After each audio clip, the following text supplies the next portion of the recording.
It is really a pleasure to introduce Chairman Tenenbaum. I know everybody in this room already knows her and the incredible work of her staff and the chairman and the commissioners and their staff. And this morning, we've heard a lot about what they're doing more recently. I just thought I'd take a couple of seconds to highlight just a few things about her administration and how she has really elevated the agency in the past few years that she has been there. You know, we heard this morning a few of these things, but the increase in accessibility and transparency at the agency is really noteworthy. Those of us in industries that are regulated by any agency or department in Washington can only ask for things like information and an opportunity to know what's going on there, and we certainly have that much more than ever before under the chairman's guidance, so we really appreciate that. This morning in Ken's remarks, he mentioned the increase in education and advocacy at the agency. That's also something very noteworthy under the chairman's guidance. And finally, something very important to all of us is just the chairman's support, the strong support for reasonable and effective new regulations and standards. And she's not only been that way here in the United States working with Congress and other departments and agencies, but she's done that around the world. If you look at her bio, there's a long list of countries, and Carol, I'm not going to sing them. You did a great job this morning. But she really has, going around meeting with regulators around the world, touring factories, and really taking her message of safety around the world to a global audience. So those are, I think, some of the highlights from our toy industry perspective. We've just had an incredible experience working with the chairman, a number of her staff that are here. And let me also take just a minute, because it also applies to Commissioner Adler and Jason and the entire staff of the other commissioners as well. So it's great to have you all here too. Just 2 weeks ago, the chairman and some of her staff came up to New York to our trade show Toy Fair. She participated in our safety seminar and then took a lot of time to walk around, meet with a lot of the members there, and also look at some of the new products that'll be hitting the market in the months ahead. So it's that kind of interaction with the chairman and her staff in the agency that has really meant a lot to the toy industry over the years. So with that, this is really not an introduction, it's more of a welcome back, because you spoke to us in Brussels at the last ICPHSO meeting. So please help me in giving a warm welcome back to Chairman Tenenbaum.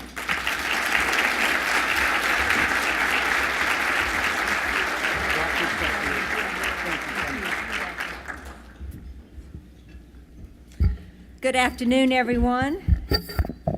Ed, thank you so much for those very kind words and that really gracious introduction. I really appreciate it. And to my colleague, Commissioner Adler, I'm so glad you're here with us. Commissioner Nord has been here throughout the meetings. I don't know if she's here today. I haven't seen her, but she's been here at the conference. So to the ICPHSO Board of Directors and to the members, to the CPSC staff and alumni, and to the special guests from around the world, I am so pleased to join you in celebrating the 20th anniversary of this distinguished organization. So much has changed since I first joined the ICPHSO community in Toronto in October 2009. To attend that conference, I had to fly overnight over the Pacific Ocean from a safety summit with the AQSIQ in Beijing. I was a little bleary-eyed that morning, but determined. I was determined to tell everyone about the CPSC's new direction and determined to show everyone that I can say ICPHSO. I'll never forget Mark Schomes standing in my office saying, "It's ICPHSO." So fast forward almost 4 years, and today marks my 8th ICPHSO conference. Thankfully, it was just a short drive from right over the Potomac River from Bethesda to Crystal City. In the past 4 years, things have changed for the better. Today, CPSC stands in the rightful place as the global leader in consumer product safety. Today, consumer protection has advanced so that parents can have faith in the institutions of government. Today, industries and markets have evolved and kept pace with changes in product safety rules, and consumers are better off for it. To compare and contrast the past to the present, out are the days of lead-laced toys sneaking into children's toy boxes before authorities could put up roadblocks. What's in is CPSC's implementing and enforcing some of the lowest lead limits in children's products from around the world. Down are recalls of toys due to lead violations, down 80% since 2008. And up are the numbers of violative toys caught at import before they can make it to the store shelves. Out are traditional drop-side cribs, which entrapped and took the lives of beautiful little children. In is CPSC implementing and enforcing a crib standard that is the model for the rest of the world. The memories of Bobby and Liam and Tyler and so many other children live on through the safer, stronger cribs in the stores today. Out are companies thinking that regulators will turn a blind eye to corruption of materials along the supply chain. Children sometimes pay the ultimate price in the race to offer the lowest unit price. What is in, I'm proud to say, is independent testing of children's products at CPSC accredited laboratories. Children's toys, games, and apparel are coming off assembly lines in Guangzhou, Hong Kong, and Mexico City. But before they are shipped to our homeland, they are being third-party tested for conformity with U.S. standards. What is in are companies building safety into their design and anticipating foreseeable use and foreseeable misuse of their products. What is in are Chinese manufacturers using best practices in their factories, and the Chinese government holding manufacturers accountable when they do not play by the rules. These are the components of a global market system of safety, a system of safety that parents and consumers thought was in place years ago. They spoke out to their elected officials when they realized that it wasn't in place. And now their expectations for safe products are being met, and they can shop with more confidence. Many of you in this room are the key players in making this system of safety work. You set a corporate culture of quality and safety in design specifications. You travel halfway around the world to do QA and QC checks of the factories of your suppliers. You run the testing laboratories that adhere to ILACS and ISO 17025 standards for quality. You protect against undue influence and ensure the staff is trained to carry out the CPSC's latest testing protocols. You are the innovators. You are the voices that deserve to be heard in your companies.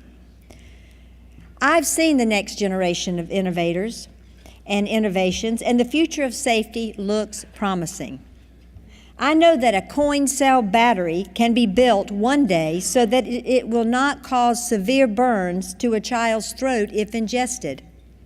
I know that affordable cordless window coverings can be made and that existing window coverings can be retrofitted to eliminate the strangulation hazard. I know that ATVs and ROVs can be made more stable and less prone to rollovers. We can do this. We can make our culture of safety the best in the world.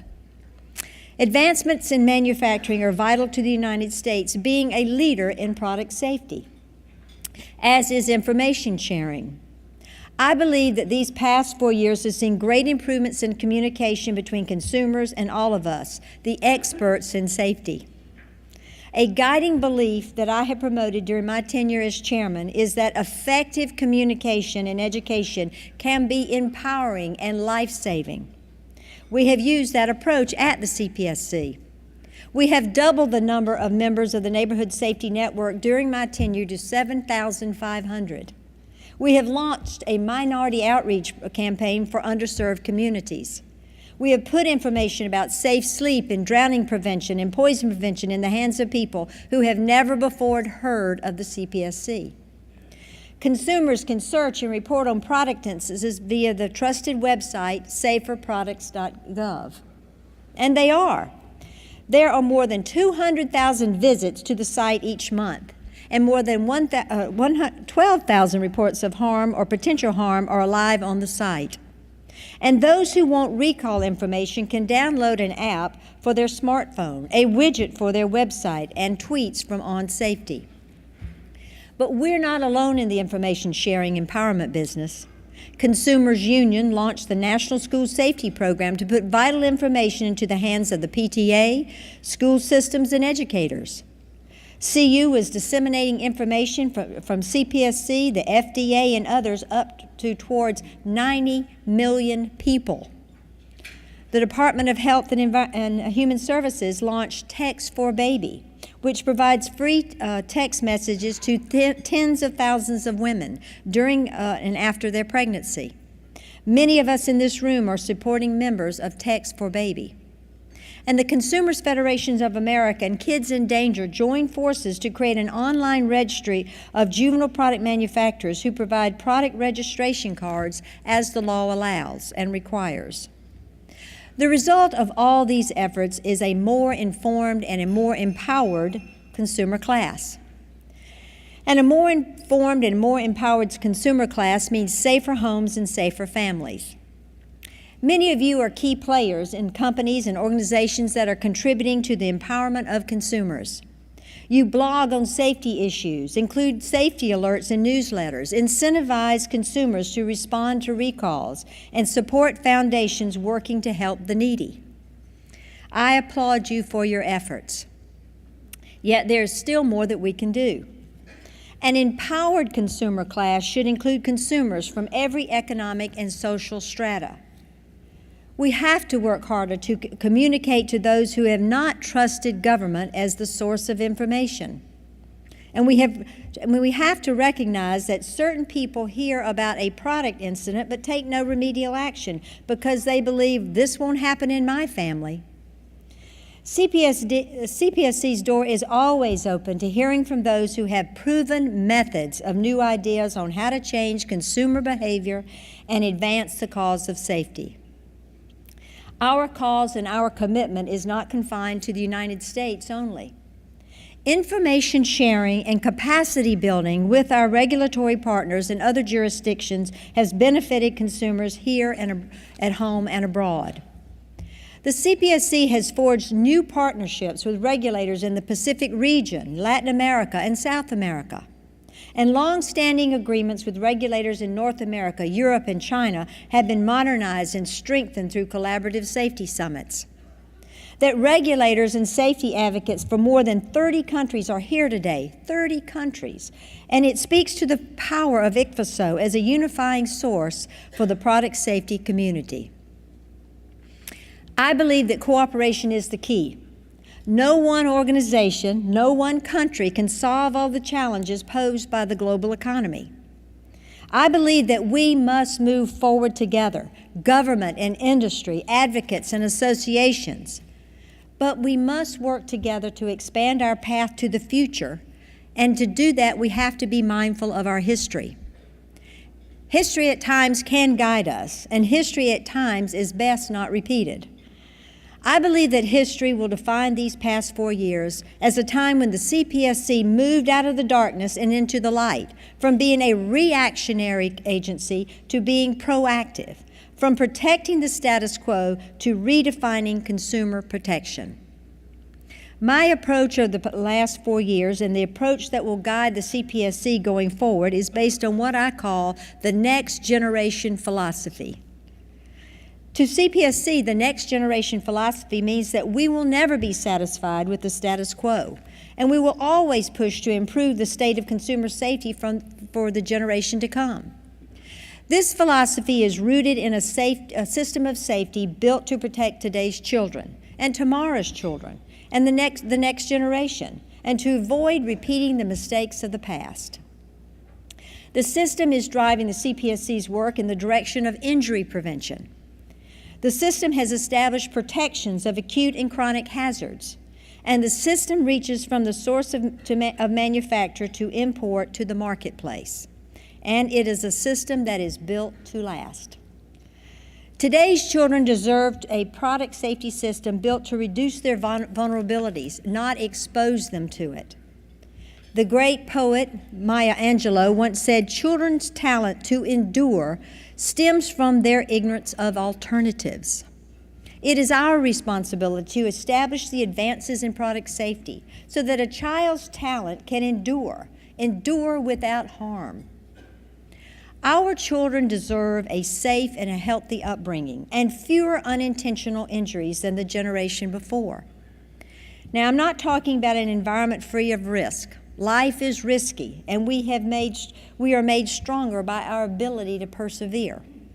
But I reject the notion, as some espouse, that my generation survived just fine riding in cars without child seats, riding bicycles without helmets, and playing on metal playground equipment without safe surfacing.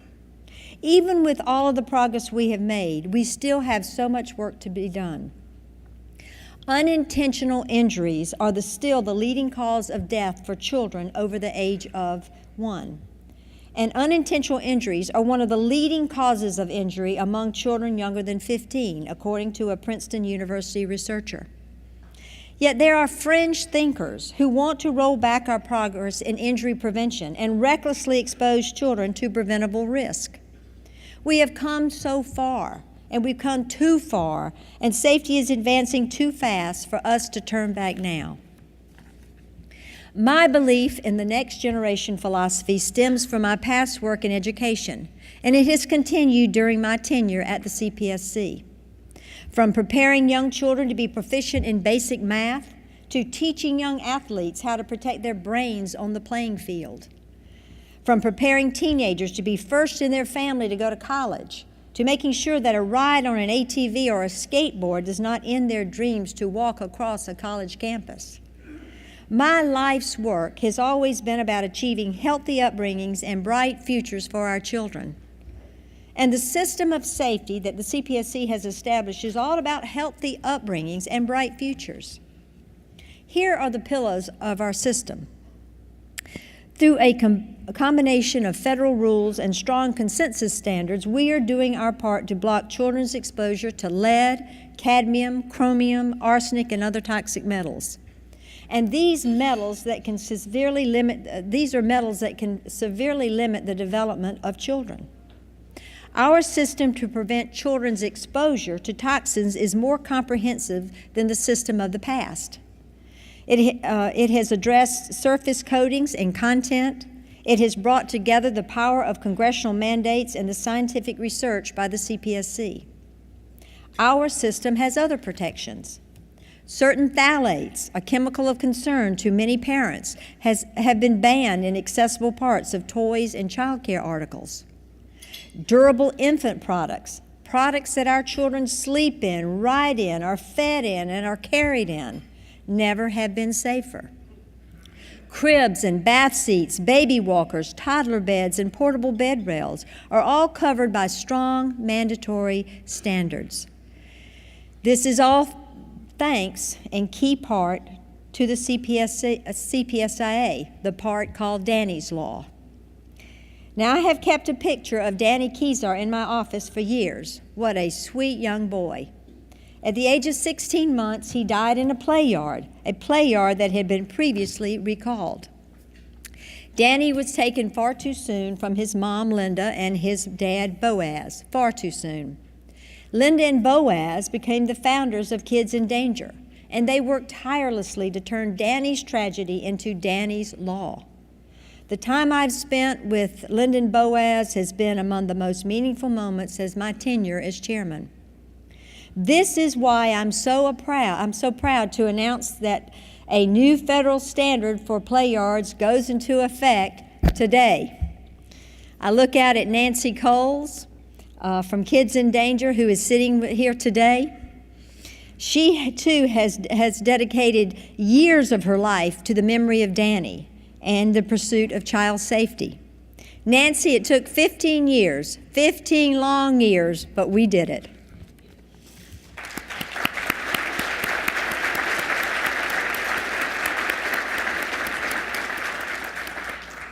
Again, all of the hard work we do at the CPSC is about healthy upbringings and bright futures, and thus we press forward. Because we have safety rules that need to be established for bassinets and cradles, bedside sleepers, handheld infant carriers, strollers, slings, and so many other juvenile products. And we are pressing forward with establishing protections for consumers of all ages. Strong compliance action and ongoing rulemaking have tamped down the terrible burn hazard posed by pourable gel fuel in gel pots.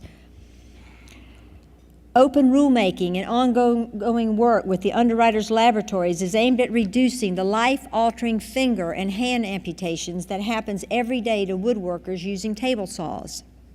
And in support of our aging population, the CPSC is working with the FDA to warn older consumers, their families, and healthcare providers about the entrapment hazard posed by adult bed rails.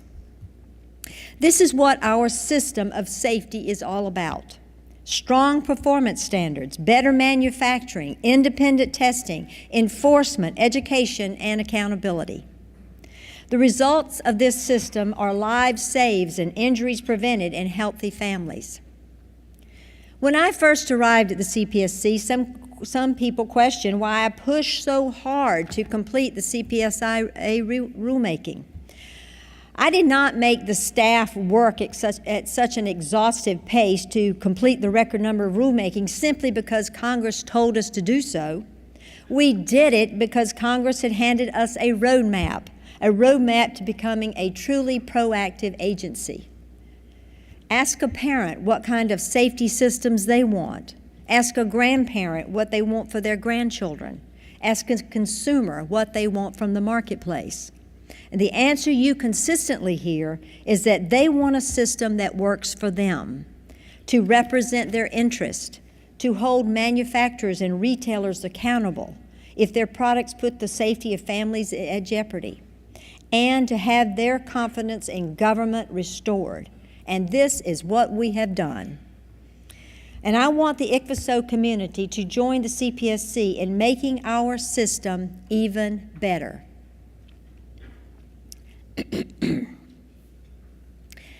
When I was a little girl growing up in rural Georgia, on Friday afternoons when school let out, I frequently went home with a friend to spend the night. The next day, when my mother came to take me home, my friend and I would be having such a great time that we'd ask if I could stay over another night. Most of the time, my mother would not let me, and she'd say, "You should not outstay or overstay your welcome." I still believe that one should not overstay one's welcome in any venue, whether it's professionally or personally. So I wanted to announce to all of you today that I've asked President Obama not to renominate me when my term is over in October. I plan to stay on at the commission, however, until my successor is nominated by the President and confirmed by the Senate, so I can be sure that the U.S. Consumer Product Safety Commission is in safe hands. I've been assured by the White House and that my successor will be someone who believes in and fully supports the mission of our great agency, that is, to protect consumers. So many qualified and deserving people have wanted to serve in President Obama's administration, and he chose me. For the rest of my life, I will be grateful to President Obama for nominating me chairman of the CPSC and for giving me the opportunity to serve in his administration. It has been my great privilege to serve as chairman of the CPSC, and the best part of my experience has been working with the many talented, dedicated people at the agency. My term as chairman also has been greatly enhanced by working with all of you, consumer advocates and corporations, trade associations, and members of ICPHSO. So I say with a very grateful heart, thank you. But in the remaining time that I have at the CPSC, we still have a lot of work to do. So during the rest of my time today, I'd like to talk about with you the future agenda of the CPSC, an agenda that will strengthen our layers of consumer product safety. Leading off is our import surveillance program. As the President has stated on many occasions, manufacturing is making a comeback in the United States. That comeback should not be slowed by foreign manufacturers and domestic importers who seek a competitive advantage by sacrificing safety. Any company, domestic or foreign, is seeking to do business in our marketplace should adhere to the same performance standards. I believe that American manufacturers deserve a level playing field.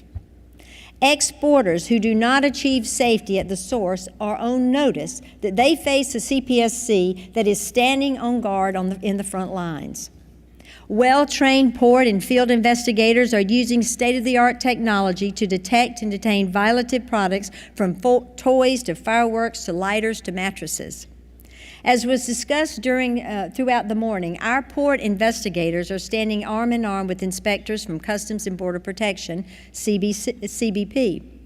CBP is one of the very best agencies in our government, and we are proud to be co-located with them at the Commercial Targeting and Analysis Center in Washington and at ports from coast to coast.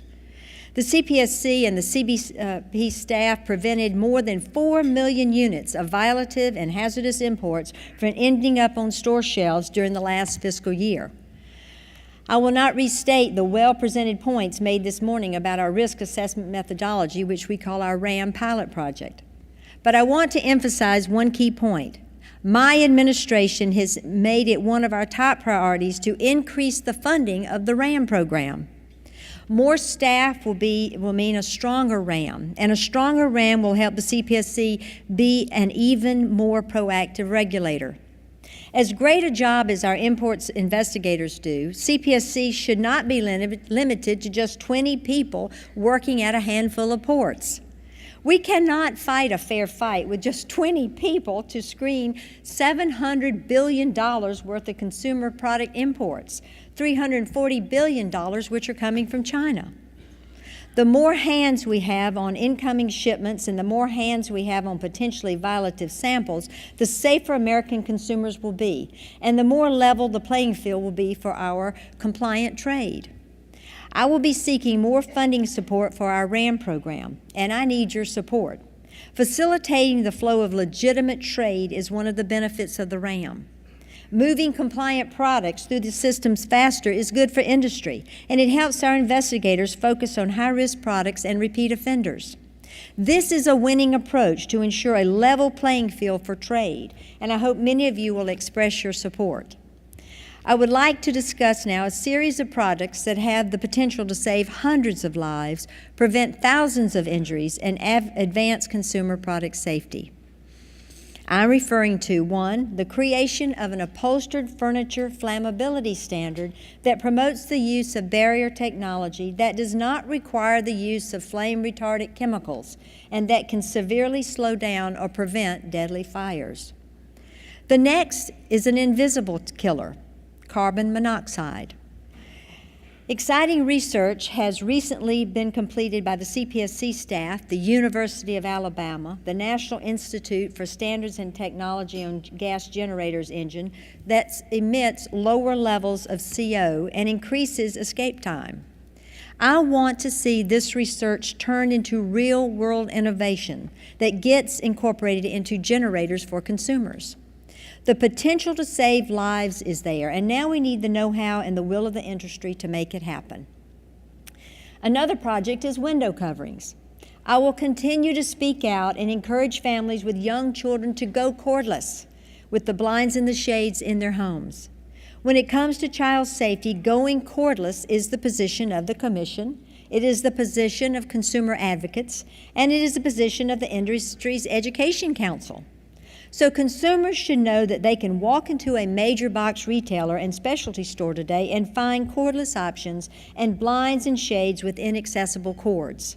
And I believe that the innovators, many of whom I've met last year, will chart the future of this industry. 2 other products on which we are focusing are ATVs and ROVs. Staff is working on separate rulemaking projects, but both of these off-road vehicles are involved in far too many incidents each year that result in death and life-altering injuries. We will continue to work to make these products safer and educate riders and families about the risks that they pose. Safer play in youth sports and reducing brain injuries is also high on my list. I initiated a great program last year with the NFL and others in the football safety community to accelerate the much-needed change in the safety culture in this sport. It was inspiring to be with NFL Commissioner Roger Goodell and football players in Akron, Ohio during the Hall of Fame weekend to celebrate the kickoff of this program last year. The program provides helmet assistance to economically disadvantaged youth teams, but only if they agree to specific steps that support player brain safety. This has been a great example of the power of a public-private collaboration, and I am so looking forward to the program's growth and expanding the reach of this program this year and in the years to come. Safer play is smarter play. It is also the future of youth sports, I believe. Lowering the child drowning rate and maintaining a zero death rate from the drain entrapments in pools will drive our Pool Safety 2013 education campaign. We will help affected companies to understand and comply with the continuous testing rule, which went into effect earlier this month. The periodic testing rule is intended to fulfill two promises: a promise that Congress made to parents and a promise that the CPSC made to children when, under my leadership, we adopted the third-party testing requirements. The need for the independent testing of children's products periodically during the manufacturing process to help ensure continued compliance is not only good manufacturing practices, it is absolutely a necessity for safety. And using the CPSC's enforcement powers wisely will continue to be a priority. Companies that report on time, are responsive to letters of advice, and agree to corrective action plans will be treated fairly. Companies that fail to report on time, decline to agree to the terms of a corrective action plan, or ignore repeatedly letters of advice will feel the effects of our enforcement team. Civil penalties, stop sales, administrative lawsuits, and health and safety warnings are authorities that the Commission takes seriously, and we use it judiciously. As many of you know, it is rare for CPSC not to reach an agreement with a company when a recall is negotiated. In a few pending matters where the staff filed administrative actions against a non-compliant manufacturer, the retailers were the ones who stepped up to provide a remedy to the consumers. So I want to express my appreciation for the proactive role that many retailers have played in recent months. Thank you. So as you can see, the CPSC has a robust agenda. It is an agenda aimed at making 2013 even more successful than 2012. I predict that the year 2013 will be another successful year, especially if everyone joins together to strengthen our product safety system. At the CPSC, we are up for the challenge. We are not slowing down. We are committed to employing our limited resources not just for short-term gains, but for the greater good of the next generation. I believe that each of you is up to the challenge too.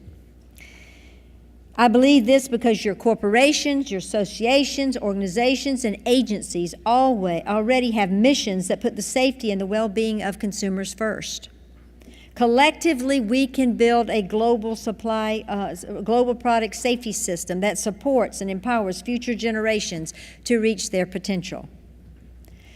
So in closing, I would like to commend ICPHSO for reaching the milestone of its 20th anniversary. It is quite fitting that after hosting events on 3 different continents across 3 decades, this conference has set a record for attendance.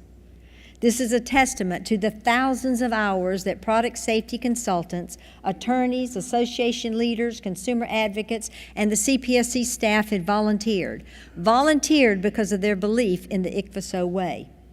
Now, many of the ICPHSO founders are here: Ross Kozer, Dave Schmelzer, Michael Brown, and Joan Berge.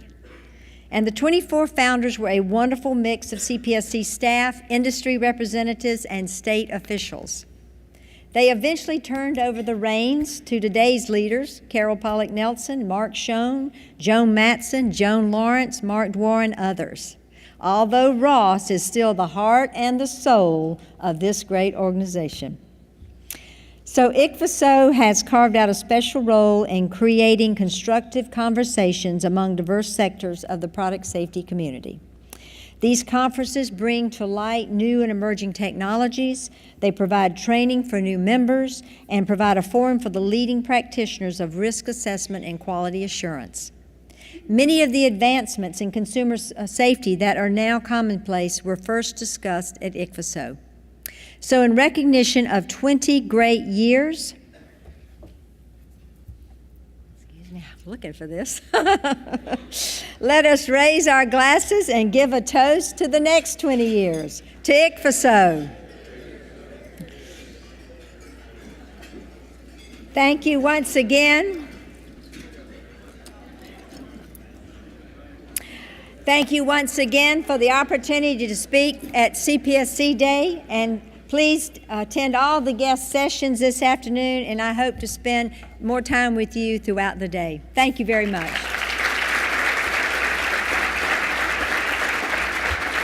Denise, real quick, Thank you. let's say a couple of remarks. Very standing field.